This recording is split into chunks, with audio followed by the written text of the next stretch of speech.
কুরুক্ষেত্রের যুদ্ধে ভীষ্ম শরশয্যায় যাওয়ার পর ইচ্ছে মৃত্যুর বর থাকা সত্ত্বেও 58 দিন অপেক্ষা করেছিলেন এই দিনটির জন্য। হ্যাঁ, মকর সংক্রান্তি। কারণ মনে করা হয় এই দিন সূর্যের উত্তরায়ণ শুরু হয়, আর এই দিনে দেহত্যাগ করলে আফটার লাইফ ভালো ফল পাওয়া যায়। এমনকি এখনও অনেক মুনি ঋষিগণ দেহত্যাগের জন্য এই দিনটিকে বেছে নেন। এটি এমনই একটি ফেস্টিভ্যাল যেটি প্রতি বছর একই দিনে আসে, কারণ অন্য ফেস্টিভ্যালগুলো লুনার ক্যালেন্ডার মেনে পালন করা হয়, আর এই ফেস্টিভ্যালটি সোলার ক্যালেন্ডার মেনে পালন করা হয়। এই দিন সূর্য মকর রাশিতে ঢোকে। এটি একটি অ্যাস্ট্রোলজিক্যাল ইভেন্ট।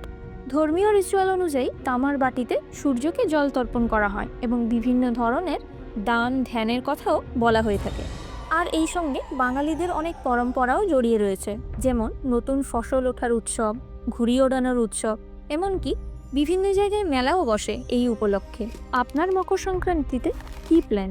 কমেন্টে অবশ্যই জানাবেন, আর আমার চ্যানেলটিকে সাবস্ক্রাইব করে দেবেন।